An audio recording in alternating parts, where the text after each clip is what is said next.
They say you truly see someone's soul not at their best, but at their greediest. For most of my life, I believed I raised good children. I taught them to be kind, to help their neighbors, to say thank you and mean it. I tucked them into bed with lullabies, kissed, scraped knees, attended piano recitals and baseball games, even when my feet ached and my heart was tired. I was a mother through and through. But no lullaby prepared me for the sound of my children fighting over my will while I was still alive. I'm Eleanor Grant, 78 years old, retired librarian, widow of 24 years. I've got a crooked hip, thinning white hair, and a heart that still remembers how to break. I always thought that when I left this world I'd do so peacefully. I had my things in order. A modest estate, a quaint old house with sun-stained curtains and oak bookshelves that still smell of lavender polish. I had savings, nothing extravagant, but enough to help my children when I was gone. Enough to say, I thought of you, I loved you. But what they thought about was who would get what. It began subtly, like rot beneath fresh paint.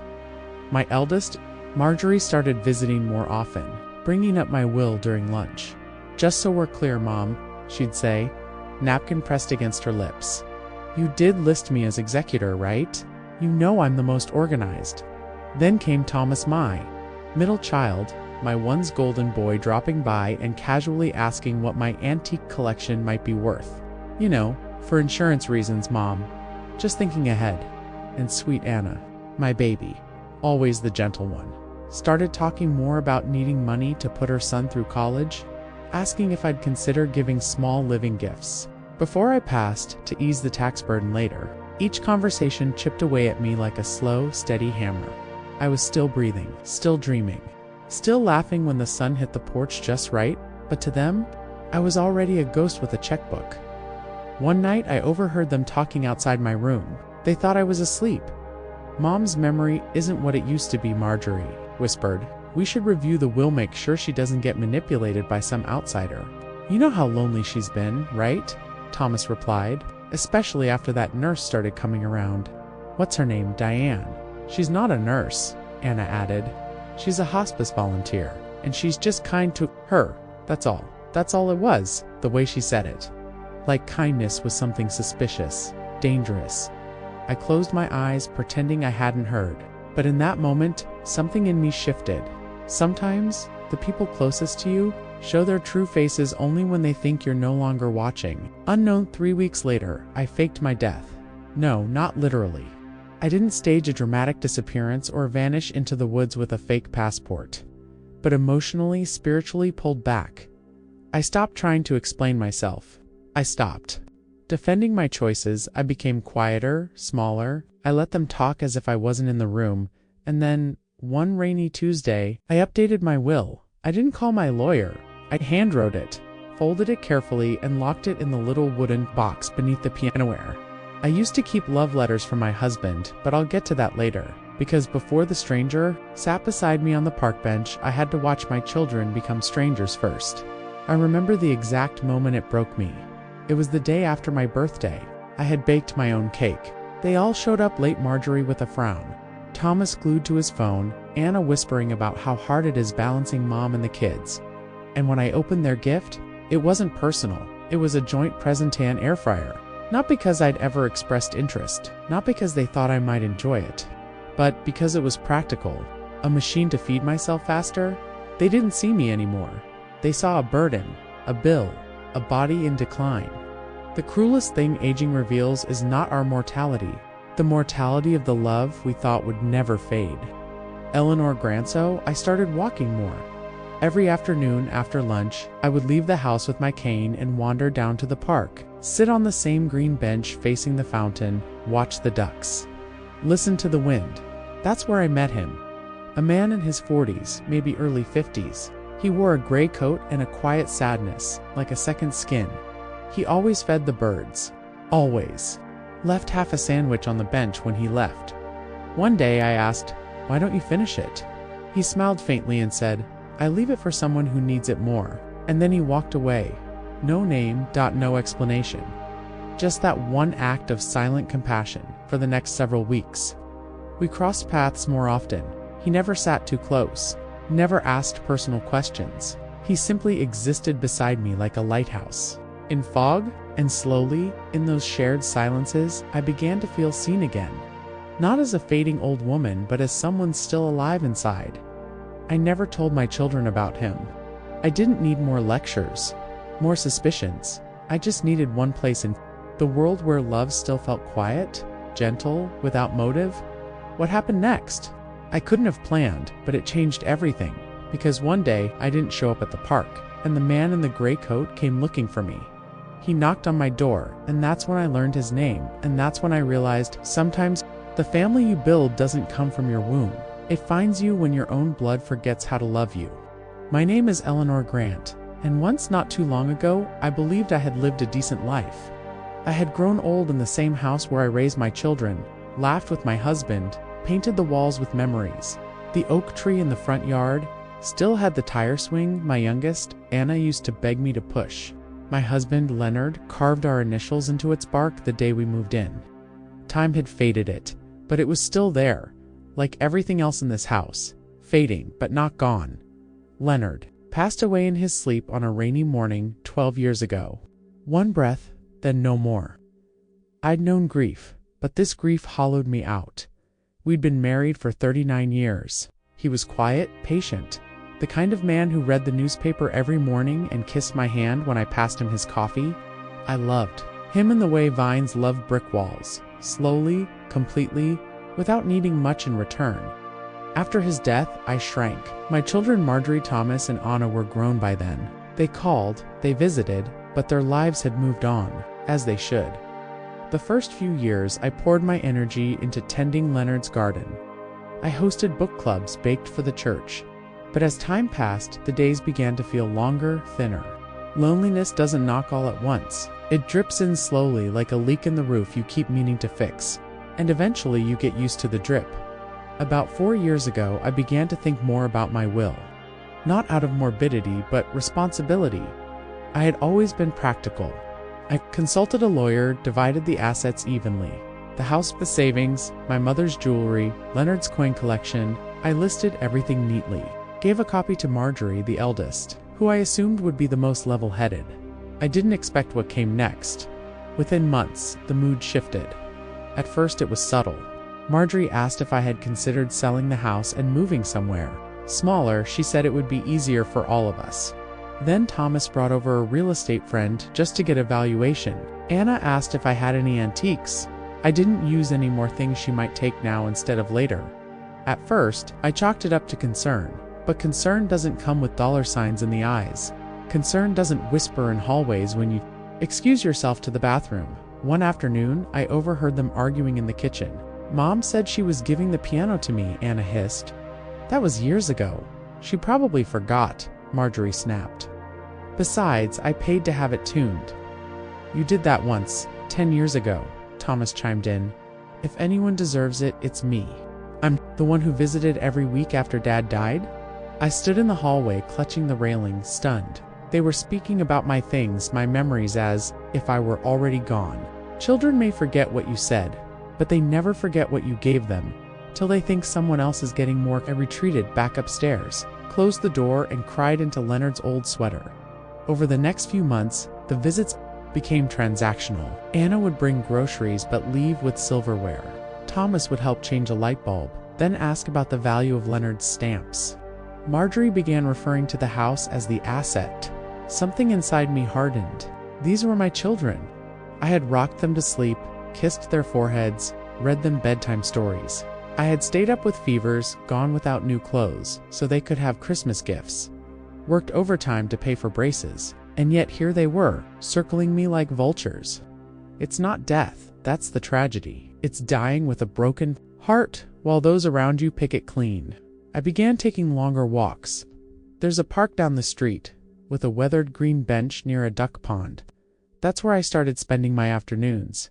That's where I first saw him. He was already seated when I arrived, late 40s, maybe 50s. Salt and pepper beard, clean jacket, hands clasped like he was praying. I'd nod back out after a week. I said, "You always come here," he smiled. "You too." His name was Victor. He didn't volunteer much at first. I didn't ask.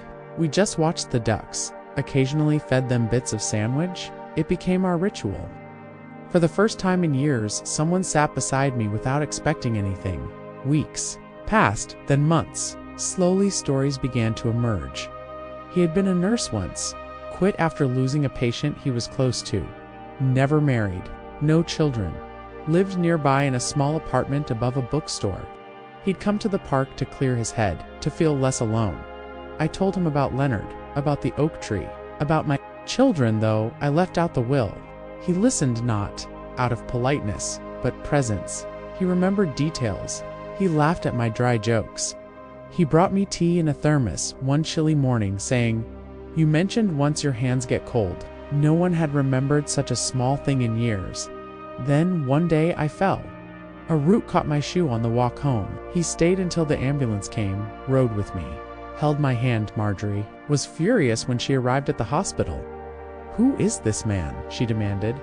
"Why didn't you call us?" But Victor gently stepped aside. When I got home days later, Anna and Thomas were waiting.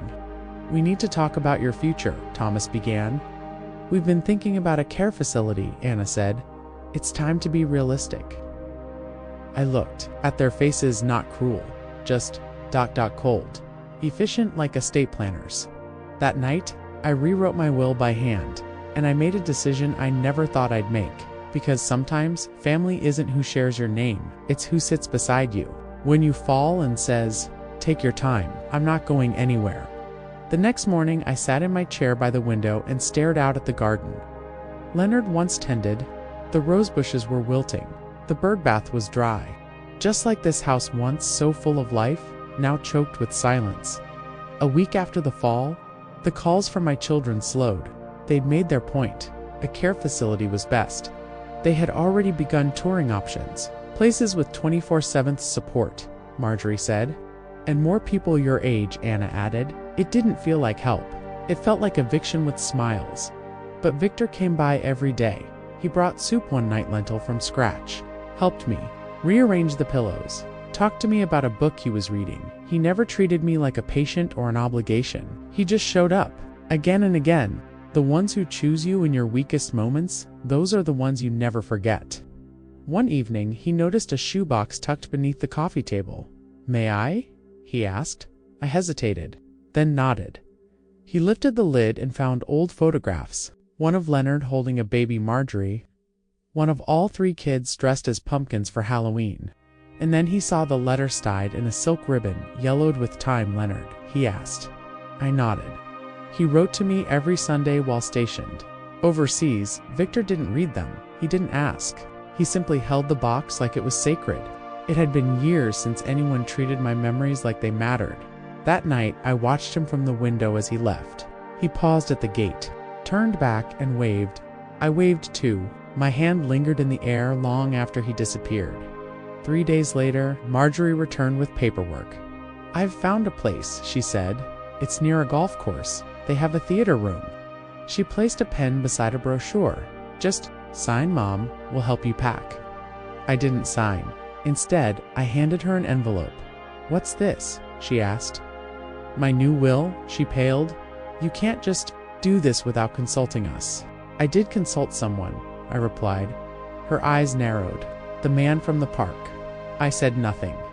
She stormed out. The calls from Thomas stopped. Anna sent one text. "I hope you know what you're doing." I did, because what they didn't know, what no one knew, was how I felt that night after my fall. Alone in that hospital bed, waiting. Not for a doctor, not for pain meds, but for a sign that someone still loved me enough to sit beside me through the quiet. And Victor he didn't know. What was in the new will? He never asked. He still came to the park, still brought tea. He once brought me a small wooden duck figurine. "Reminded me of you," he said. "Because I waddle," I joked. "No," he smiled. "Because you stay calm on the surface. Even when paddling like hell underneath." Months passed. My health declined. I had bad days, confusion, slowness. Victor was there for all of them. He sat in silence when I didn't want to speak. He read to me when my eyes were too tired. He played Leonard's old records because he knew they made me smile. You don't measure love by blood. You measure it by presence. One afternoon, I asked him something I'd never dared before. Do you ever wish you had a family? He looked out toward the trees. Sometimes, he said, but maybe. This is what family looks like now. I began giving him little things. My old scarf. A vintage radio Leonard had fixed. One afternoon, I handed him a worn photograph of me and Leonard on our wedding day. Keep this, I said. Are you sure? Yes. You're the only person who sees me when they look at it. He didn't cry, but his hands trembled. One winter morning, I collapsed in the kitchen. The world went dark. I woke up in a hospice room. White walls, soft music, flowers by the window. Victor was there. So was Anna. Victor stood when she entered, nodding politely. I'll give you two some time, he said. Anna sat, avoiding my gaze. You scared us, she whispered. Did I? Silence. Then she reached into her purse and pulled out the envelope. I read it, she said. The new will. My heart raced. She looked at me. You left everything to him. I nodded. Tears welled up in her eyes. Why? I didn't yell. I didn't list their failures. I simply said because he loved me when it wasn't convenient. Because he sat beside me when all of you couldn't be bothered. Because he saw me not what I owned. She looked away. I'm sorry, she whispered. Regret is the echo of love left unspoken. She left without another word. Victor never gloated, never changed. When I handed him the official letter from my lawyer, he shook his head. I didn't do this for that. I know, I said. That's why you're the only one who deserves it? He took my hand. Thank you, he whispered. The weeks grew shorter. I slept more, spoke less. One morning I woke to find a note on my bedside table. I'm still here. Take your time, Victor, I smiled. I didn't leave millions, just a house, some savings, a life's worth of keepsakes, but what I gave him was everything I had. Left that mattered. They buried me beneath the oak tree. Victor stood alone beside the grave, and though my children came, it was Victor who stayed the longest, who brought fresh roses, who whispered, "Thank you for seeing me, too," and walked away, into the wind where real love never dies. There's a strange kind of peace that comes when the story has been fully told, even if it ends with heartbreak, even if it unfolds in ways you never imagined, even if the ones you gave your heart to forgot how to hold it gently. But peace, like love, doesn't always come from where you expect. Sometimes it arrives on a park bench. It comes not from those who share your name, but from those who share your stillness. My name was Eleanor Grant, and I lived a full life, but the part no one saw coming, the part no one thought mattered was the final chapter. The chapter where I chose not bitterness, but clarity, not revenge, but remembrance, not legacy and money, but in meaning. In the end, what we leave behind isn't in the things we owned, but in the people we changed. I know some people will say I was unfair, that I punished my children, but what they never understood is that love is not owed, it is earned. And in the last pages of my life, only one person truly earned it. He didn't have to. He didn't expect to. If you've ever felt invisible in a room full of people who used to need you, this story was for you. Not because it's perfect. Maybe you needed to hear that today. Maybe you've been Eleanor. Maybe you've been Victor. Please, take a moment to subscribe to this channel. Share this video with someone who might be feeling unseen. Are the ones who should have been by our side all along. Thank you for listening. Thank you for remembering Eleanor with me. Until next time, take care of your heart and notice who sits beside you when the world goes quiet. Life after 50.